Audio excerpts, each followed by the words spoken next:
Je voulais ajouter une chose qui est que la présentation qui a été faite, qui était excellente, je le dis toujours d'ailleurs, mais sans méchanceté, c'est une présentation à partir d'une caméra qui est braquée sur l'Orient, donc à partir de l'Occident.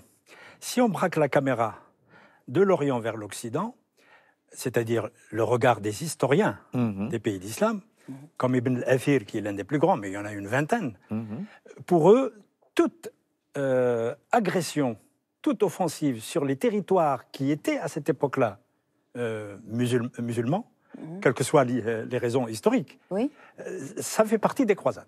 Il n'avait pas le terme croisade, mais c'était les agressions des Francs, de manière générale. Des Francs. Alors, c'est la raison pour laquelle il faut ajouter aux croisades, les fameuses 8 croisades qu'on enseigne, il y a les croisades d'Occident. Donc il y a les croisades d'Orient. Et pour les musulmans, les croisades d'Occident, ce sont toutes les offensives qui vont commencer, évidemment, dans la péninsule ibérique. Alors qu'ils vont aboutir en 1085 à la chute de Tolède. Donc les musulmans vont dire à la perte de Tolède. Les chrétiens vont dire à la récupération de Tolède. Ensuite, il y aura Cordoue qui va tomber, ensuite, etc. Jusqu'à 1492, Grenade va tomber. Alors tout cela va entrer dans le regard de l'historien musulman comme étant le début des offensives chrétiennes contre la terre d'islam. Et est-ce qu'on peut dire que ces conflits, en fait, ont exacerbé les divisions internes dans les deux camps? C'est-à-dire, au fond, que les divisions à l'intérieur de l'islam se sont marquées plus fortement, et de même dans le monde chrétien, Ahmed Djebar. Tout à fait.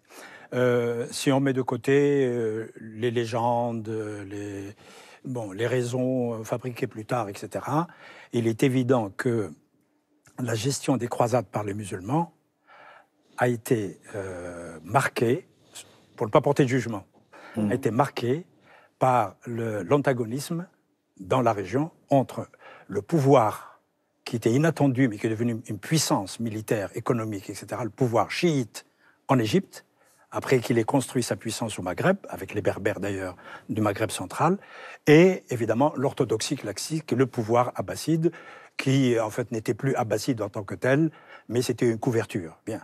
Et donc c'est ce clivage très important qui va accompagner tout le conflit depuis 1091 jusqu'à 1270 à peu près, la mort de Saint-Louis à Tunis. Bien, voilà.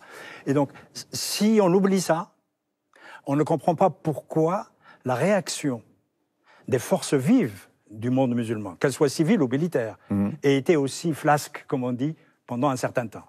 Et il a fallu des idéologues religieux pour mobiliser des forces populaires avec un discours que plus tard on appellera salafiste, mais qu'il faut contextualiser à l'époque. C'était la seule manière de mobiliser contre la mollesse des pouvoirs politiques musulmans ou contre les antagonismes entre Bagdad et Le Caire.